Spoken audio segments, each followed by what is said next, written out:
お前みたいなボロ工場の社長が何を言っても説得力ないよ。うちが融資を止めたら、お前の会社なんてその日のうちに終わりだよ。俺の工場の融資担当を務めている同級生の言葉が、高校の同窓会場に響き渡った。その瞬間空気が凍りついた。古びた工場を引き継いで、毎日を走り続けてきた俺は、拳を握りしめた。言いたいことは山ほどあったが、ここで感情的になっても何も解決しない。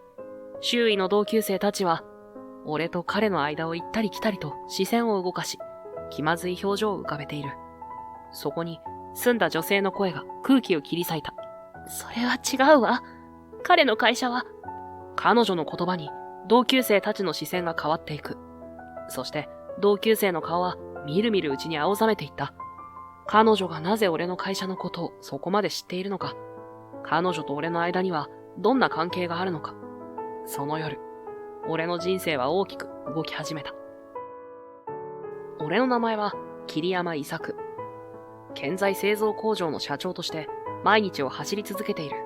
朝7時、古びた工場の鉄皮を開けると、いつもの油と埃の匂いが鼻をつく。俺にとっては、この匂いこそが朝の始まりを告げる合図だった。おはようございます、社長。作業服にゴーグルといういでたちで年配の従業員が手を振ってくる。彼は俺の父が社長だった時から働いている生き字引だ。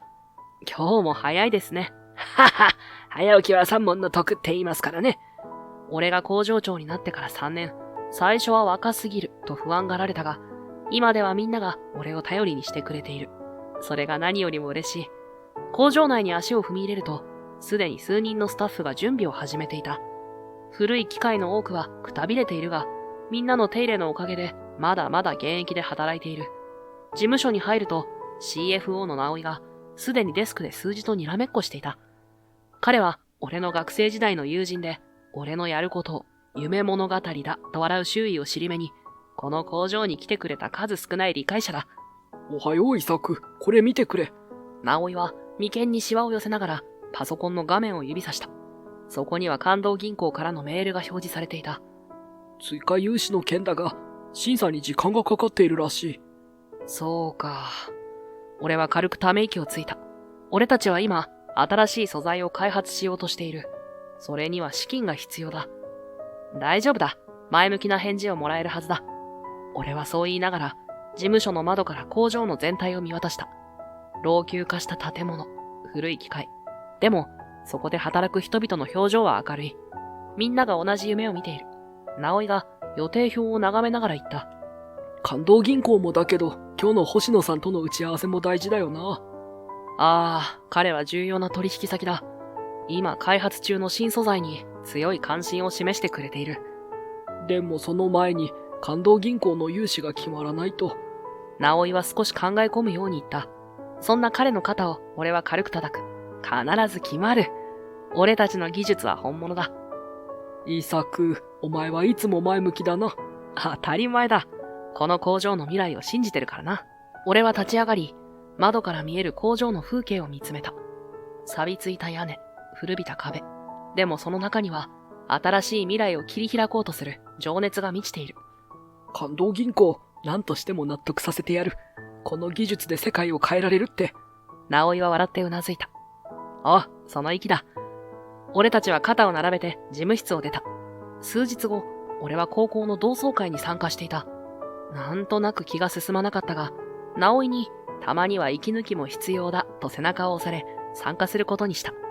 ホテルのバンケットルームに足を踏み入れた瞬間、懐かしい顔が次々と現れる。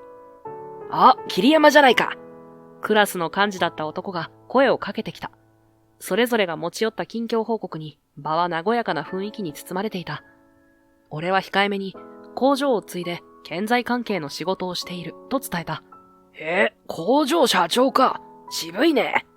そう言われて苦笑いしながらドリンクを手に取った時だった。おや、桐山じゃないか。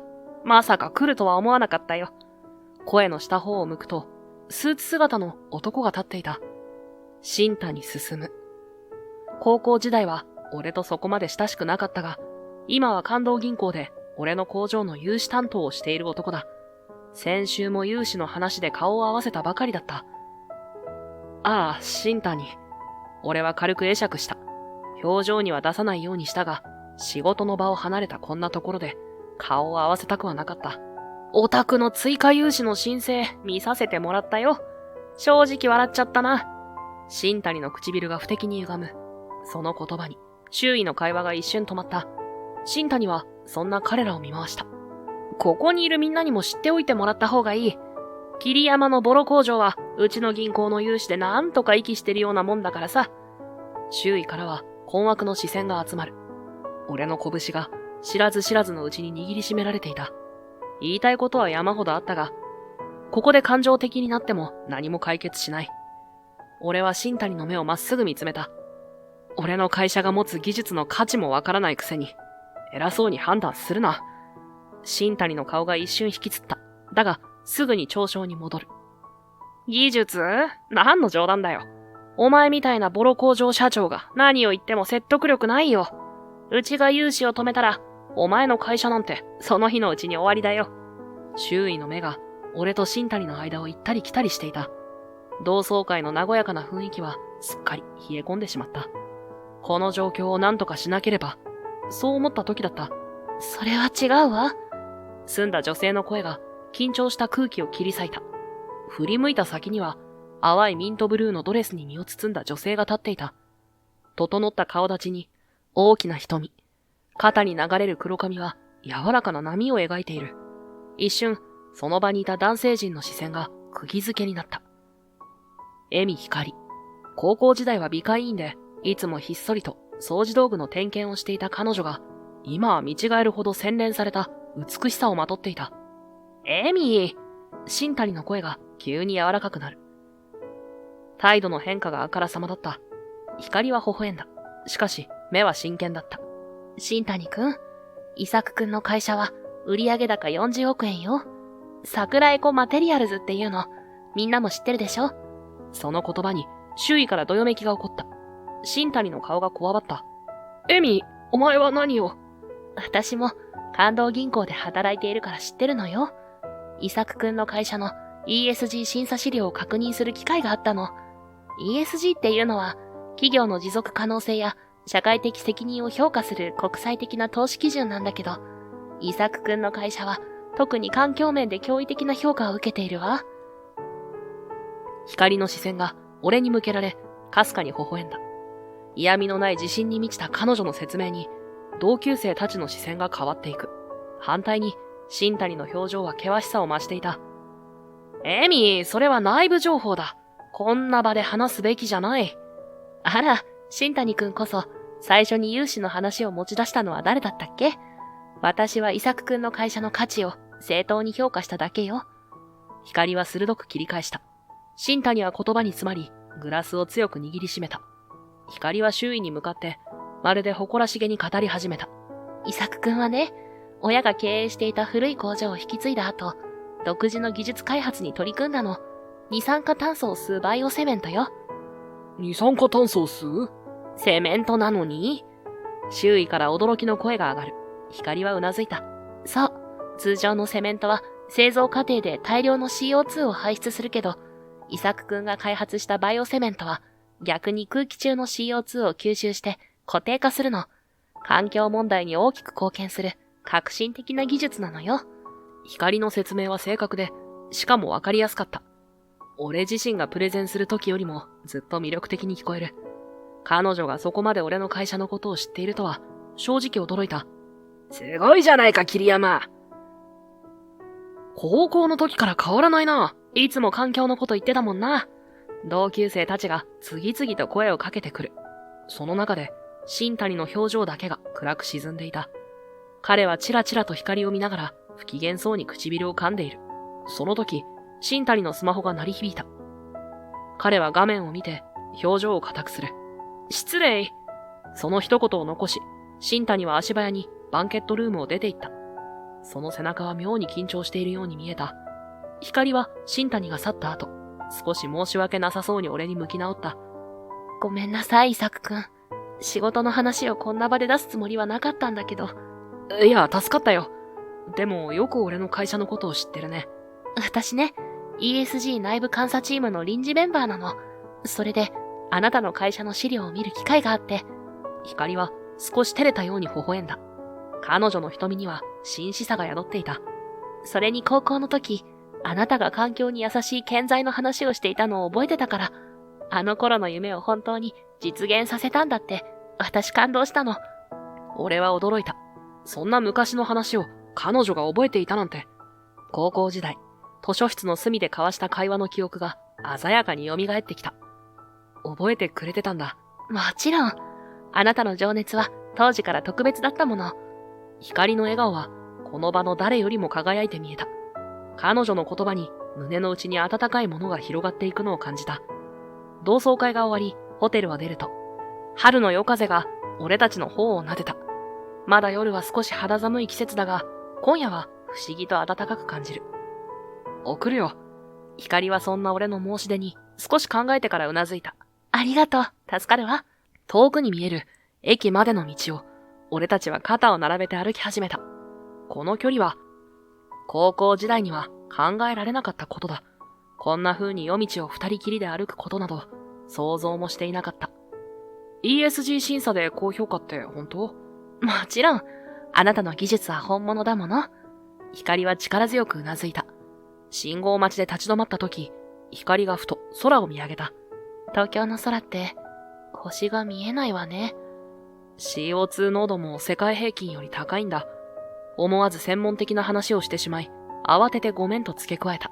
しかしそんな俺に、光は微笑んでくれた。いいのよ。あなたの話聞きたいわ。夜空の下、俺たちはゆっくりと歩きながら、環境技術の話に花を咲かせた。俺の研究内容、バイオセメントの可能性、光の銀行での ESG 評価の仕事。高校時代には漠然としていた話題が、今は現実として目の前にある。今、一番やりたいことは何？光が尋ねた。俺は少し考えてから答えた。CO2 を吸う白い橋を作りたい。橋？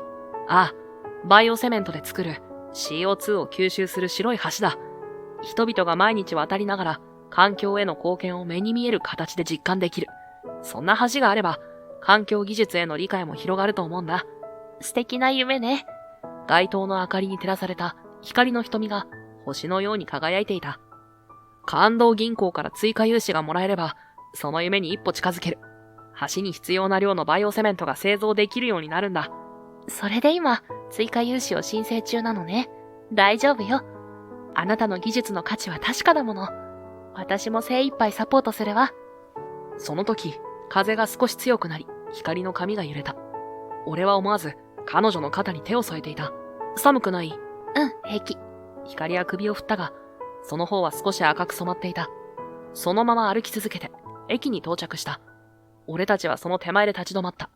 別れの言葉を交わすべき場所で、不思議とどちらも動こうとしない。また会えるか？思い切って俺が尋ねた。光は少し驚いたように目を見開き、それから優しく微笑んだ。もちろん。仕事でも、仕事以外でも。彼女が差し出した名刺には、プライベートの連絡先も書き添えられていた。じゃあまた。別れ際、光の手が触れたとき、胸が高鳴った。俺は駅に消えていく光の背中をしばらく見つめていた。春の風が運んできたのは、新しい可能性の香りだった。月曜の朝はいつもより晴れやかな気持ちで始まった。同窓会での光との再会が、春の日差しのように俺の心を温めていた。しかし工場に入るなり、直井が心配そうな表情で近づいてきた。おはよう、イサク。おう、どうした？彼が俺に差し出したのは、感動銀行のロゴが入った封筒だった。今朝届いた。開封しておいた。すまん。なんだ？俺は中身を取り出した。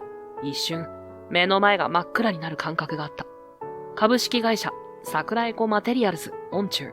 当行審査の結果、記者申請の追加融資は、凍結とさせていただきます。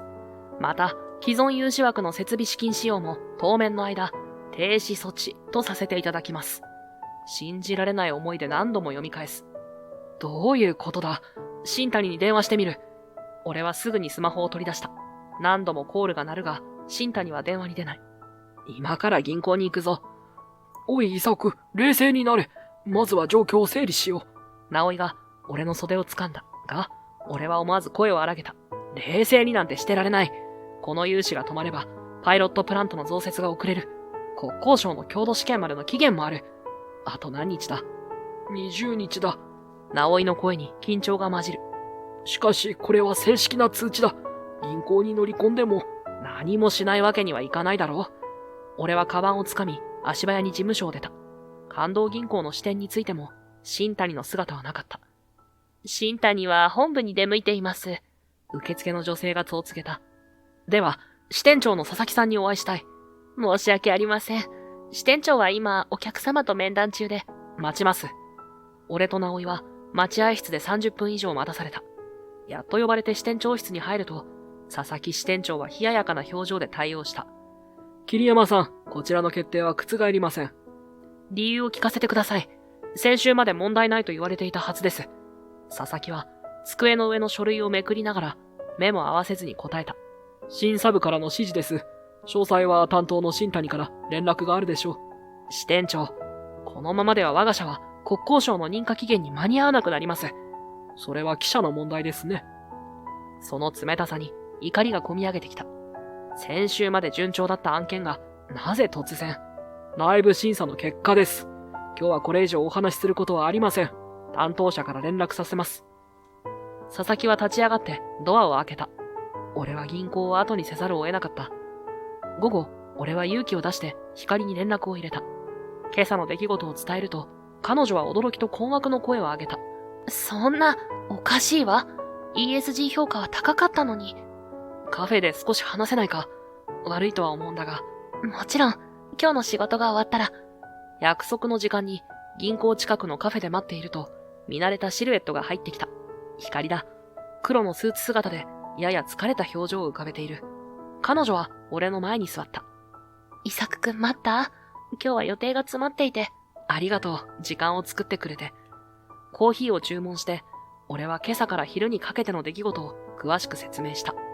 追加融資の突然の凍結通知、支店長の冷淡な態度、そして新谷の不在。何より不可解なのは、先週までは問題ないと言われていたことだ。一体何があったんだ？俺は静かに、しかし怒りを隠しながら言った。光は真剣な表情で聞き入っていた。それは本当に不自然ね。佐々木支店長は審査部からの指示と言っていたけど、そもそも ESG 評価は高かったはずだ。君もそう言っていたし、それが一晩で変わるなんてあり得るのか？ないわ。何か別の要因があるはず。光がきっぱりと言った。テーブルの上のコーヒーから立ち上る湯気が、俺たちの間に漂っていた。光が決意を固めたように顔を上げる。私が調べてみる。え？不自然すぎるもの。ESG 監査チームの権限で支店サーバーにアクセスしてみるわ。彼女の瞳に強い光が宿った。俺は驚いて身を乗り出した。でもそれって規約違反じゃないのか？大丈夫なのか？光は少し迷いがちに唇を噛んだ。多少のリスクはあるけど、でも黙って見ていられないわ。あなたの会社の技術は本物よ。環境問題の解決に貢献する可能性を秘めている。それが不当な理由で潰されるのを私は見過ごせない。俺は何と言っていいかわからなかった。彼女がここまでリスクを取ってくれることに感謝と申し訳なさが入り混じる。君に迷惑はかけたくないんだ。仕事に影響が出たら。大丈夫。慎重にやるわ。それに ESG 監査の一環として見ることは職務の範囲内よ。不自然な操作があればそれこそが調査対象になる。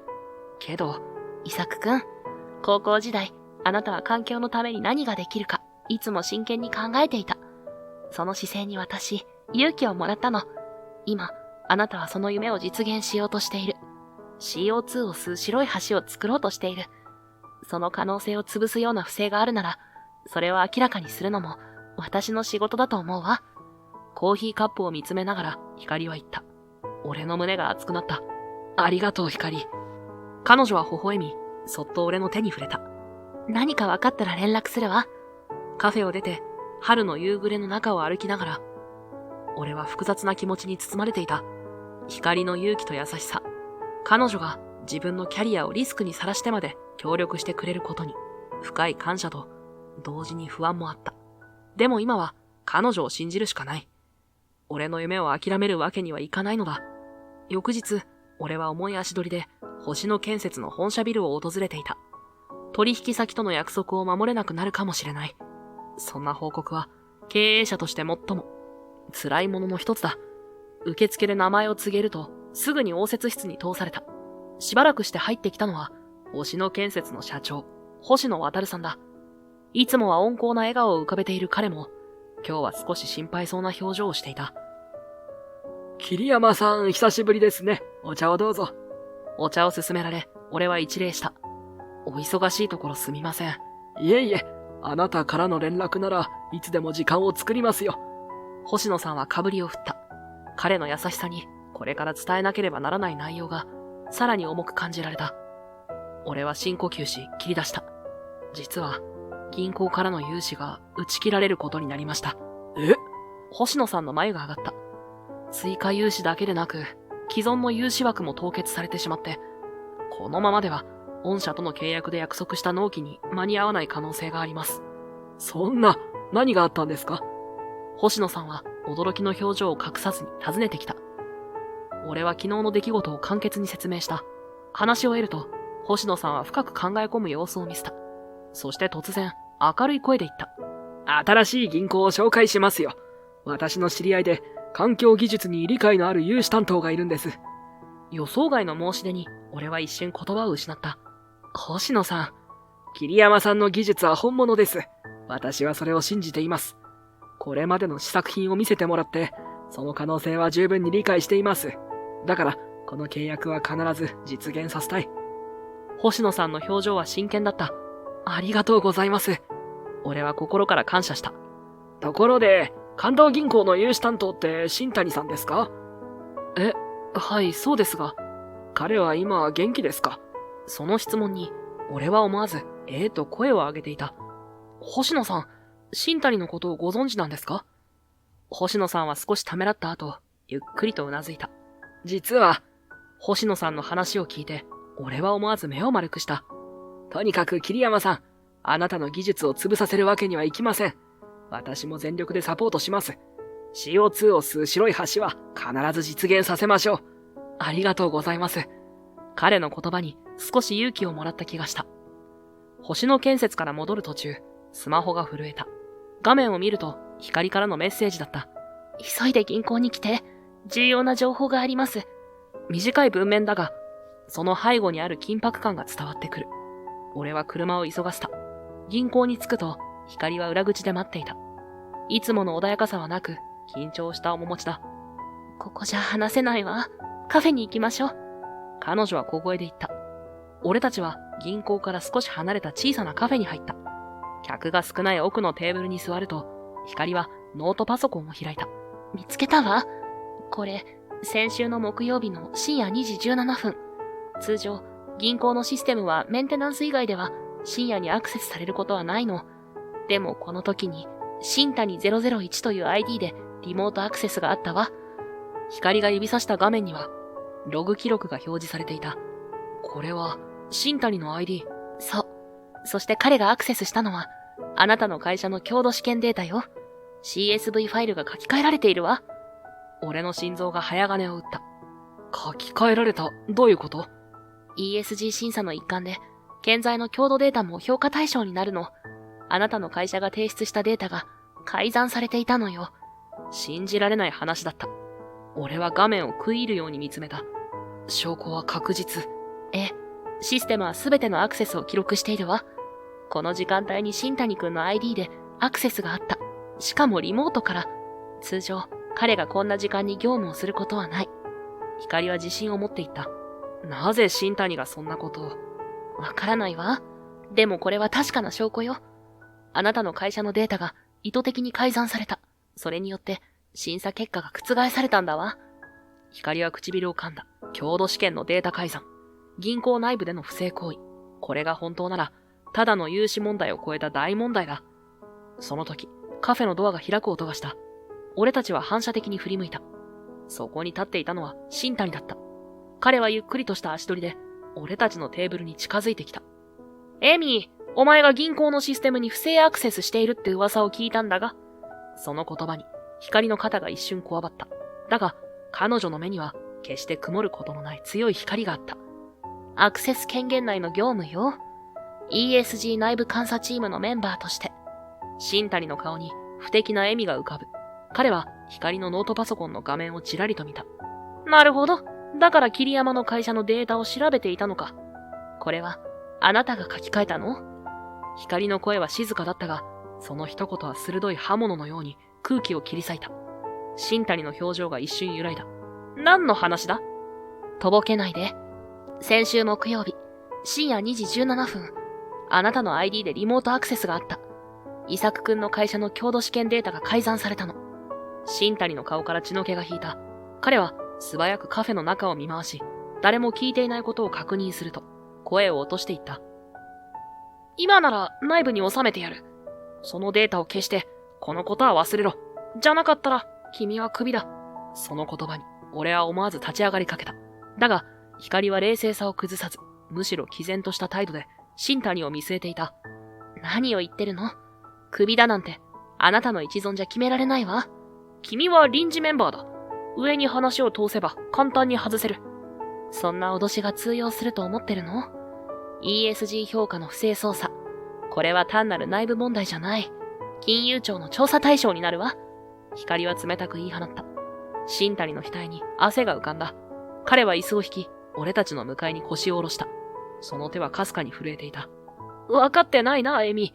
これはお前が思っている以上に大きなところが関わっている。俺一人の問題じゃない。どういう意味だ？俺は静かに尋ねた。新谷は深いため息をついた。言っても無駄だ。もう手遅れなんだよ。とにかく、この件から手を引け。冗談じゃない。引くわけにはいかないんだ。俺はゆっくりと立ち上がった。カフェのテーブルに両手をつき、新谷をまっすぐ見据える。彼の表情が硬くなった。お前にはわからないだろう、桐山。これはもう決まったことなんだ。決まったこと？誰が決めた？不正なデータ改ざんで会社を潰そうとする奴らか？光が心配そうに俺を見上げるが、俺は言葉を続けた。俺の会社には毎日朝早くから工場に来て汗を流す従業員がいる。彼らには家族がいて生活がある。俺の技術を信じて取引をしてくれる会社もある。それだけじゃない。俺たちが開発している技術はこの先何十年もの未来に影響を与える可能性を持っている。CO2 を吸収するバイオセメント。この技術で救われる人がどれだけいると思う？新谷の目が揺れた。彼は言葉を返そうとしたが、俺はそれを許さなかった。環境問題は待ってくれない。誰かが動かなければ変わらない。その誰かに俺がなると決めたんだ。何があっても負けるつもりはない。たとえ相手が銀行でも、大企業でも、どんな大きなところでもだ。俺は右手を握りしめた。ふざけるな！新谷が突然テーブルを叩いた。カップが揺れ、コーヒーがこぼれる。何もわかっていない。お前みたいな夢見がちな奴が、どうして未来を変えられると思える？俺だって、昔はお前と同じだったんだよ。高い理想を持って、この業界に入った。でも現実は違う。理想なんか簡単に潰されるんだ。お前の技術なんて、この世界じゃ邪魔でしかないんだよ。彼の声は怒りに震えていた。その目には憎しみと焦りが混じっている。新谷くん、落ち着いて。光が諭すように言ったが、新谷の怒りは収まらなかった。黙れ！お前もだ！こんなボロ工場社長のために、自分のキャリアを棒に振るつもりか？こいつの技術なんて絵に描いた餅だ。こんな奴の夢物語に付き合って、自分の将来を台無しにするなんて。それ以上、桐山さんのことを悪く言うのはやめなさい。穏やかだが力強い声が、新谷の叫びを遮った。振り向いた先には、星野さんが立っていた。星野さんはゆっくりと新谷に近づき、彼の向かいの席に座った。カフェの空気が一変する。新谷さん、久しぶりですね。星野さんの声は静かだったが、その一言一言には重みがあった。新谷は星野さんを見つめ、あっけに取られている。星野さんは深々と頭を下げた。3年前はお世話になりました。今の自分の会社があるのはあなたのおかげです。その言葉に新谷の表情が変わった。光は驚きの表情を浮かべる。あの豪雨災害の後、橋が流されて、うちの現場が孤立した時のことは忘れません。銀行はどこも融資を渋る中、あなただけが手を差し伸べてくれた。この橋は地域の命綱だ、と言って、即日で緊急融資を決断してくれた。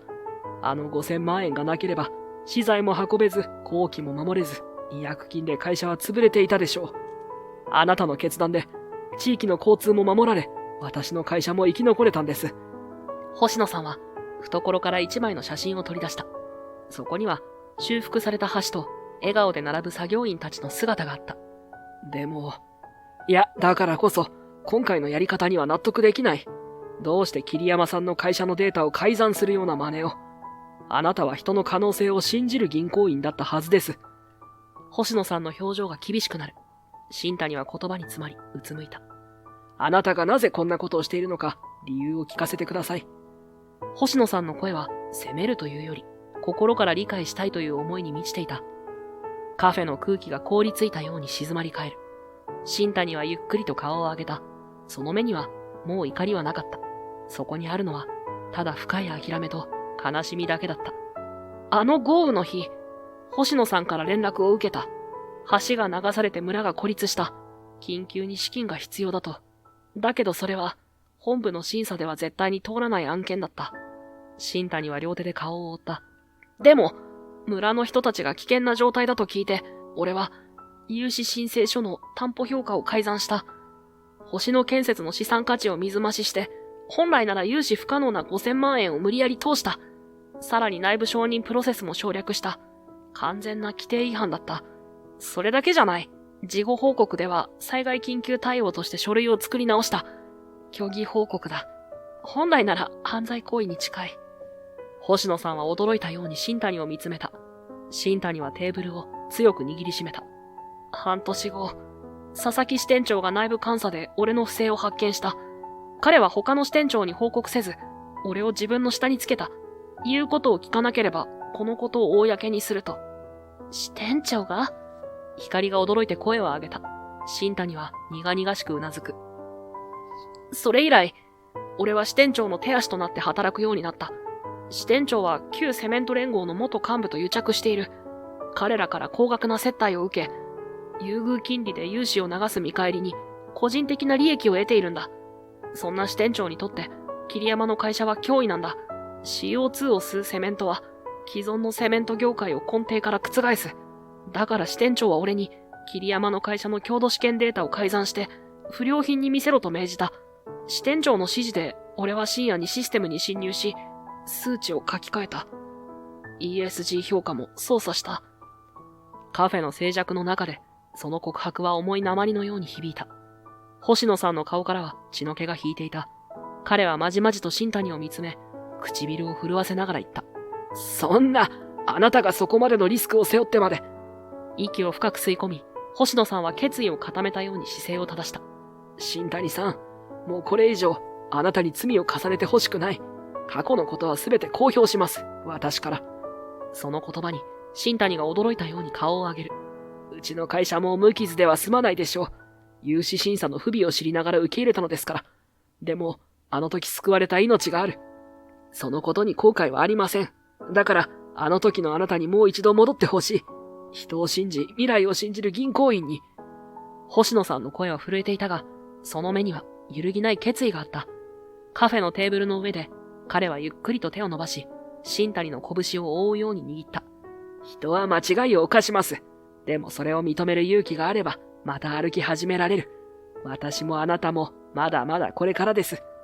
ゆっくりと、新谷の目から一筋の涙が伝った。俺と光は言葉もなく二人を見つめていた。新谷の拳が開き、星野さんの手をしっかりと握り返した。彼の肩は大きく震え、涙は止まらなかった。もう一度、やり直せるだろうか。もちろんです。一緒に正しい道を歩きましょう。星野さんは確かな声で答えた。春の日差しが窓から差し込み、俺たちを優しく包み込んだ。新谷の告白から数日後、俺たちは反撃の準備を整えていた。工場の事務所に集まったのは、俺、直井、光、そして心機一転した表情の新谷だった。これが光が見つけてくれた改ざん前後のデータの証拠だ。俺はノートパソコンを開き、スクリーンに画面を映し出す。光が ESG 監査チームのメンバーとして発見した新谷の ID でのログイン記録と改ざんの痕跡。彼女の起点のおかげで、強度試験のデータが書き換えられた証拠は確保できた。でも、これだけでは佐々木支店長の関与を証明するには弱い。彼は新谷の単独犯行だと言い逃れるだろう。直井が眉間にシワを寄せていった。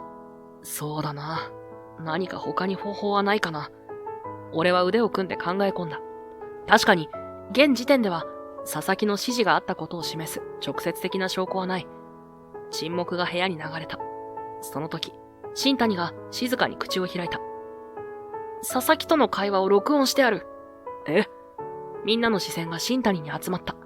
彼は少しうつむきがちに続けた。あの夜、データ改ざんの指示を受けた時、自分の身を守るために録音していたんだ。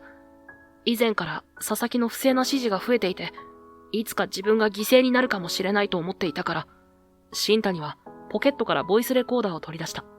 このボイスレコーダーは、着ているスーツの内ポケットにいつも入れていた。証拠を残さない支店長だが、直接の会話では油断していたんだ。新谷がボタンを押すと、会議室には佐々木の声が響き渡った。新谷、桐山の案件はどうなっている？審査は順調です。ESG 評価も高く、融資は問題なく通りそうです。それは困るな。あの会社の技術は旧セメント連合にとって脅威だ。特に CO2 を吸収するバイオセメント、などというものが実用化されれば、業界は大打撃を受ける。しかし、支店長、彼らの技術は基準をクリアしています。審査を止める理由が。理由など作ればいい。データを改ざんするんだ。具体的な指示はメールで送る。明日までに処理しろ。録音は鮮明で、佐々木の声に含まれる脅迫の調子まではっきりと伝わってきた。これは決定的な証拠だ。直井が目を見開いた。でも、これだけじゃない。新谷は続けて熱い封筒を取り出した。これは、佐々木と旧セメント連合の企業との会食の記録だ。俺は、彼の経費申請書類を管理していたから、不自然に高額な接待費が計上されていることに気づいていた。それらの日付と金額をすべて記録しておいたんだ。封筒からは、日付、場所、相手の名前、金額が細かく記された表が出てきた。俺は新谷に向き直り、真剣な表情で言った。これで、佐々木の不正を証明できる。金融庁に提出しよう。すでに、内部告発として、光が発見したログデータの資料を送っている。明日ヒアリングがある。部屋の空気が引き締まった。新谷は震える手で顔を覆い、光は決意に満ちた表情でうなずいた。翌日、金融庁の会議室。厳粛な雰囲気の中、俺たちは証言台に立っていた。向かい側には、顔面蒼白の佐々木支店長。彼の傍らには、銀行本部の役員たちが座っている。光が最初に証言した。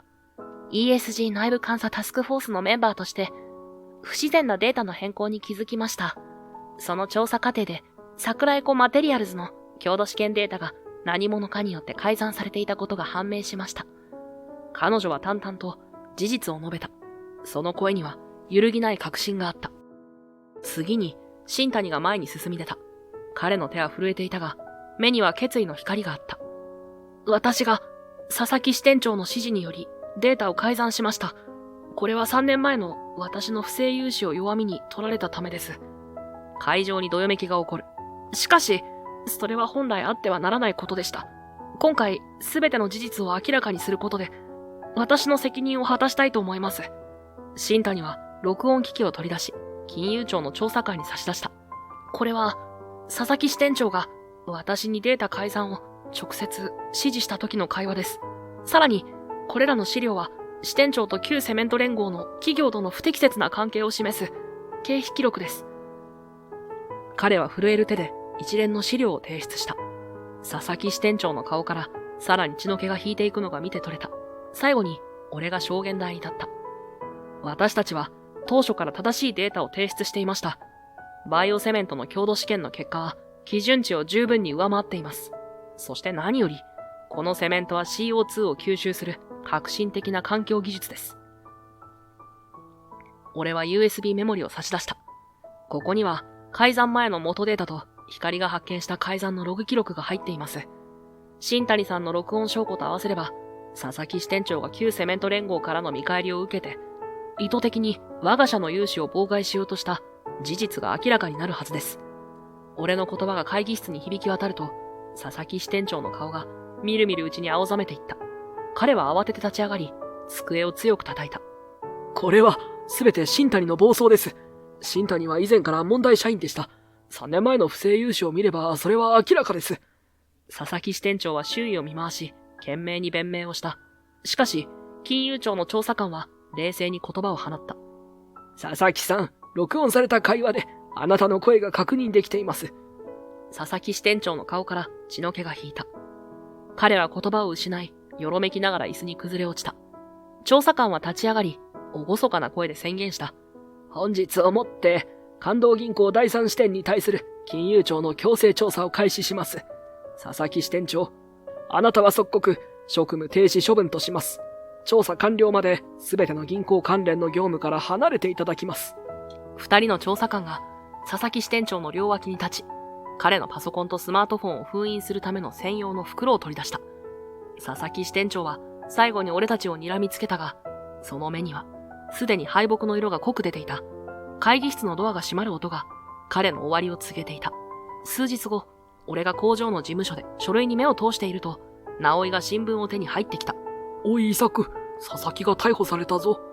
直井が広げた新聞には、関東銀行元支店長背任容疑で逮捕という見出しが躍っていた。記事によれば、佐々木は特定企業への融資妨害と引き換えに、セメント業界からの不正な利益供与を受けていた疑いがあるという。ようやく決着がついたな。俺はため息をついた。この一件が始まってから毎日が嵐の中にいるようだった。その午後、星野さんから連絡があった。会社に来てほしいという。星野建設に到着すると、応接室に通された。そこには星野さんと共に見覚えのある顔があった。新谷だ。彼は俺を見るとすぐに立ち上がり、深々と頭を下げた。桐山、本当に申し訳なかった。新谷の声には以前の尖りが消えていた。代わりに静かな決意が感じられる。新谷さんは今日からうちの経理部長として働くことになりました。星野さんが穏やかに説明した。俺は驚いて新谷を見た。銀行は懲戒解雇になった。当然の結果だ。不正を犯した上に支店長の悪事に加担していたのだから。だけどそんな俺に星野さんが手を差し伸べてくれたんだ。新谷は目を伏せた。星野さんは微笑んで言った。彼の金融知識は一流です。それに、過ちを認めて立ち直る勇気を持った人間は信頼できますからね。新谷は真摯な表情で俺を見つめた。桐山、俺がお前の会社の融資を凍結したのは、佐々木に脅されていたからと、もう一つ理由があるんだ。同窓会の時、エミがお前を守ろうとしている姿を見て、嫉妬したんだ。彼女がお前の技術を高く評価し、お前の味方になった時、俺の心が歪んでしまった。彼は拳を握りしめた。桐山の会社のデータを改ざんした時、自分がどれだけ卑怯なことをしているか分かっていた。けど、止められなかった。弱さに負けた自分が本当に情けない。桐山の会社と技術の未来に少しでも償えることがあれば、俺は何でもするつもりだ。俺は静かにうなずいた。それじゃあ、お前の金融知識で環境技術に投資する新しい仕組みを一緒に考えてほしい。新谷の表情が明るくなった。その目に涙が光る。ああ、いくらでも協力する。星野さんが笑いながら俺たちの肩を叩いた。これからは前を向いて歩いていこう。過去の過ちも未来の可能性に変えることができる。窓から差し込む光が新たな一歩を踏み出す俺たちを包み込んだ。金融庁の調査から1週間が過ぎた朝のことだった。工場の事務所で俺たちが今後の見通しについて話し合っていた時、鳴り響く電話に直井が出た。はい、桜エコマテリアルズです。え、本当ですか？わかりました。すぐに伺います。直井の声のトーンが変わり、俺は思わず彼の方を振り向いた。彼の表情が明るく変わっていくのが見えた。電話を切った直井は、まるで子供のように顔をほころばせていった。イサク、関東銀行から連絡だ。融資の凍結が解除されたって。本当か？思わず立ち上がった俺の手から持っていたペンが床に落ちた。直井はうなずきながら続ける。佐々木支店長の後任が来て、我々の案件を最優先で再審査してくれたんだ。ESG 評価も光さんたちのタスクフォースの元の報告書が採用されたらしい。ほっとした安堵の息が自然と口から漏れた。これで工場は守られる。従業員の生活も技術の未来も全てが前に進められる。でも問題があるんだ。融資が確実に降りるまでまだ2週間かかるらしい。本部での承認手続きがあるから。直井の表情が少し曇った。俺は眉を潜めた。2週間か。でも国交省の強度試験までは、あと10日しかない。直井は複雑な表情でうなずいた。そうなんだよ。融資が降りる前に強度試験の準備をしなきゃいけない。材料の追加仕入れ、試験用のサンプル製造、検査費用。それらを賄うには少なくとも3000万円が必要だ。今の資金じゃ。何かいい案はないか。俺が問いかけると、直井は珍しく迷いがちな表情を見せた。実はある。ブリッジローンだ。ブリッジローン。融資が確実に降りることが決まっている今、その融資が実行される2週間の橋渡しとして短期の融資を受ける方法だ。金利は高いけど、この非常時にはやむを得ないだろう。俺はしばらく考え込んだ。確かにリスクはある。でも、今はそれを取る時なのかもしれない。その時、事務所のドアが開いた。入ってきたのは光だった。おはよう、聞いたよ。融資が解除されたって。光の笑顔は春の日差しのように明るかった。ああ、でも、融資実行までに時間がかかるんだ。光は俺たちの表情を読み取り、すぐに状況を理解したようだった。ブリッジローンを検討してるのね。直井が驚いた表情で尋ねる。どうしてわかったんだ？光は少し誇らしげに微笑んだ。銀行員よ。こういう状況で取る選択肢は限られてるわ。彼女はカバンから書類を取り出した。実は準備してきたの。え？俺が驚いた声を上げると、光は続けた。星野建設が保証人になるブリッジローンの仮審査が通ったわ。金利は年 6%。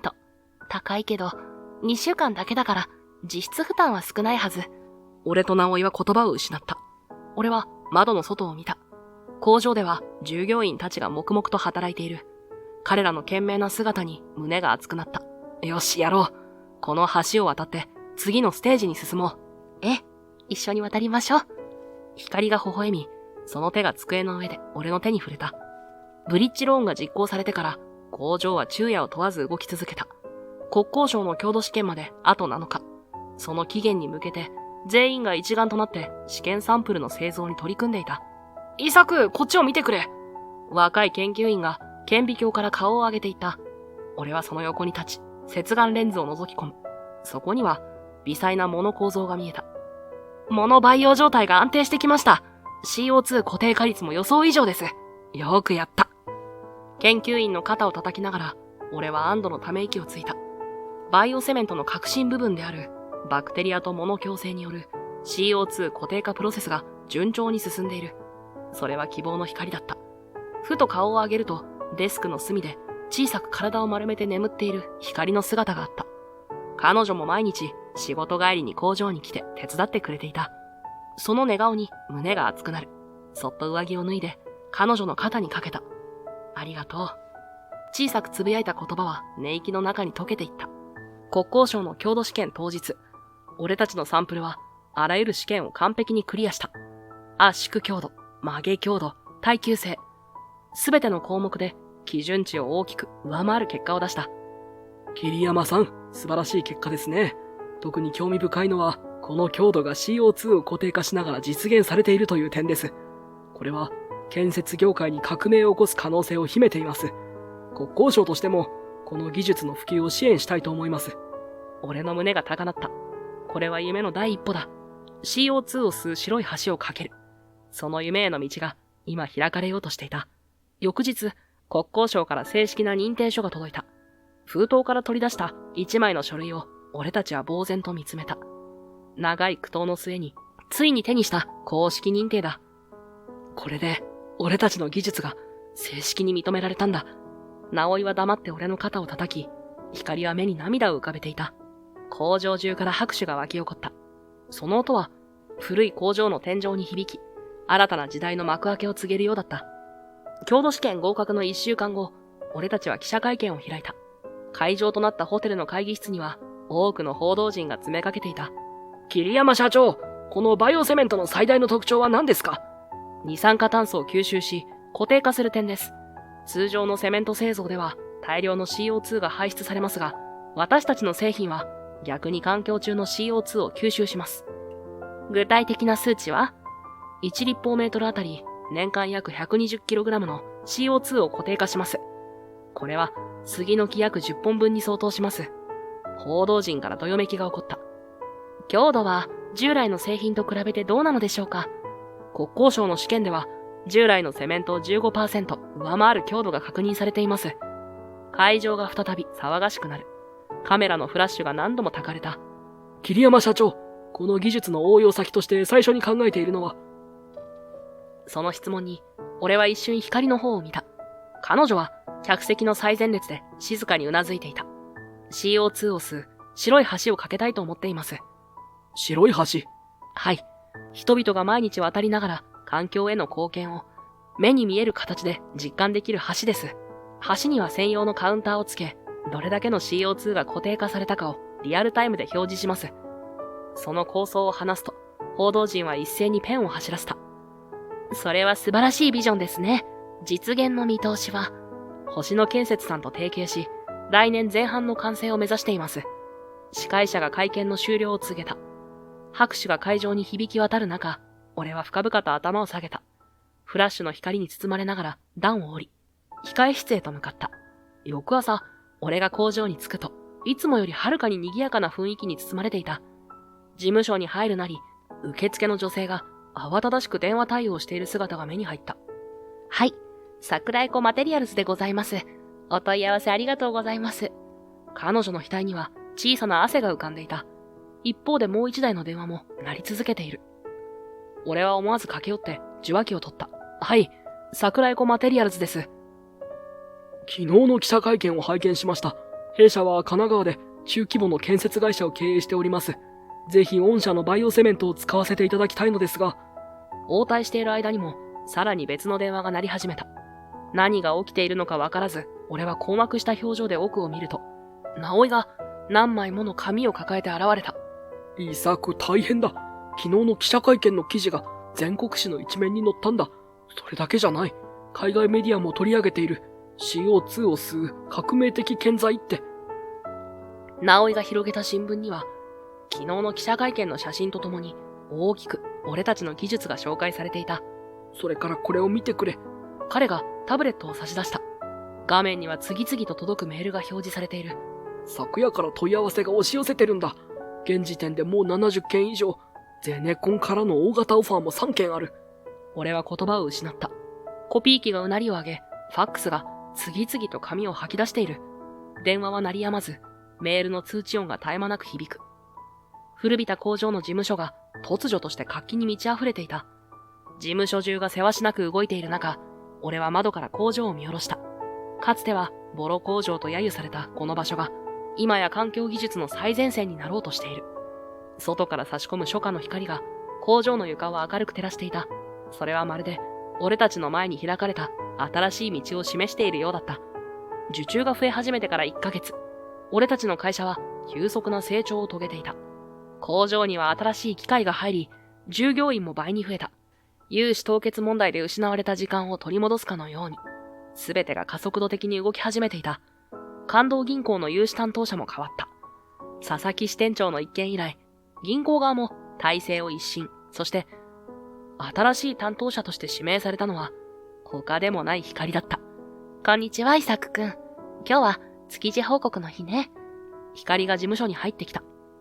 銀行のスーツ姿の彼女はいつも以上に凛としていた。あ、待ってたよ。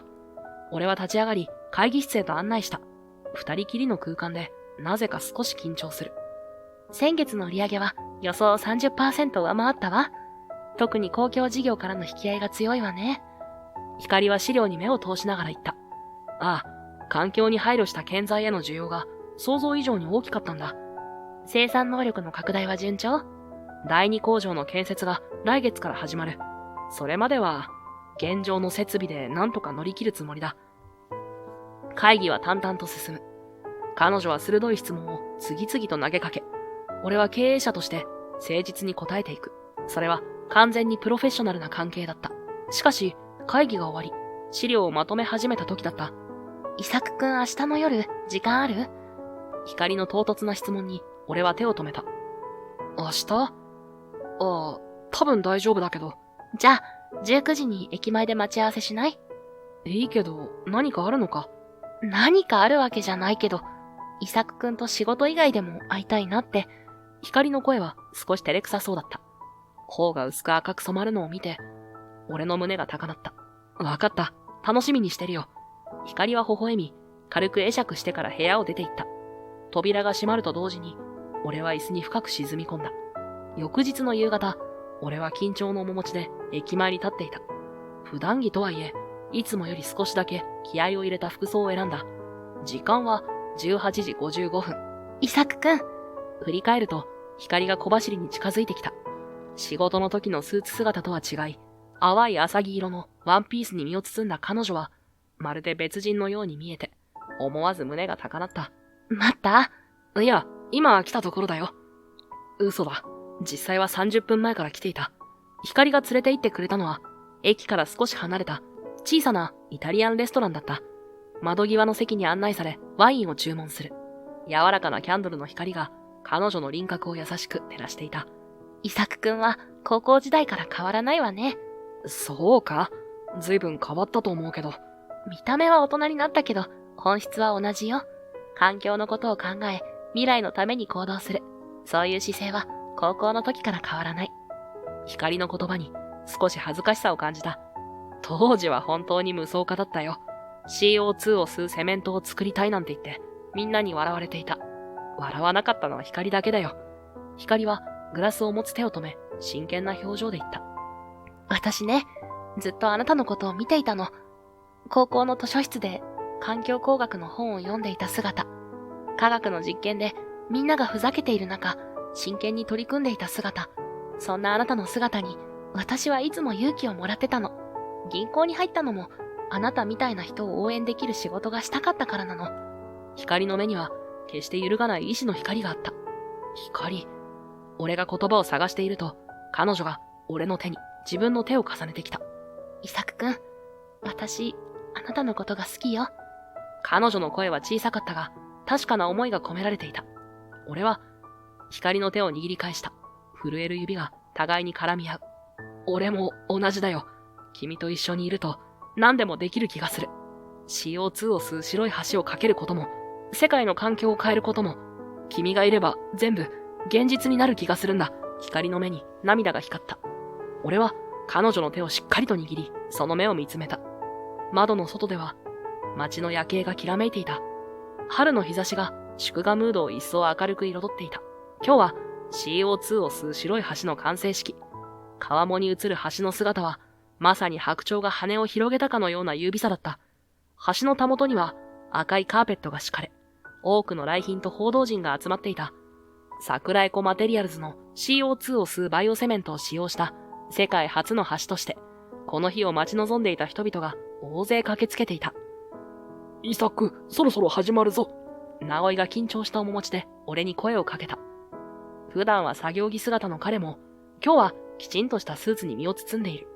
その後ろには社員たちの姿があった。ありがとう、みんな。今日という日を迎えられたのはお前たちのおかげだ。俺はそう言って社員たちを見渡した。桐山さん、そろそろご挨拶を。市長が手招きした。俺は深呼吸して壇上に向かった。その時、人混みの中に光の姿を見つけた。彼女はちぐさ色のワンピース姿で俺に向かって小さくうなずいた。式典は厳かに始まった。市長の挨拶、テープカットの儀式、そしていよいよ俺の番が来た。本日は CO2 を吸う白い橋の完成式にお集まりいただき、誠にありがとうございます。この橋は単なる通路ではありません。未来への架け橋なのです。私たちの子供たち、その子供たちのために少しでもいい環境を残す、そんな思いを形にしました。スピーチの言葉がスムーズに口から出てくる。不思議と緊張はなかった。この瞬間のために俺はここまで来たのだから。俺は橋の中央に設置された大型デジタルカウンターを指さした。このカウンターは橋が吸収した CO2 の量をリアルタイムで表示します。橋が完成してからの1週間で、すでに杉の木50本分を超える CO2 を固定化しています。その言葉に会場からどよめきが起こった。そして何より、この橋がきっかけとなって、環境について考える人が増えることを願っています。毎日の通勤、通学で渡るたびに、地球環境のことを少しだけ思い出してほしい。それが私たちの願いです。スピーチが終わると大きな拍手が沸き起こった。テープカットの後、いよいよ橋の開通。最初に渡るのは地元の小学生たちだった。わあ、綺麗な橋。見て見て、数字が動いてる。子供たちは橋の中央に設置されたカウンターの前で歓声を上げていた。カウンターの数字は彼らが橋を渡るたびにわずかに増える。それは彼らの一歩一歩が未来を変えていることの象徴だった。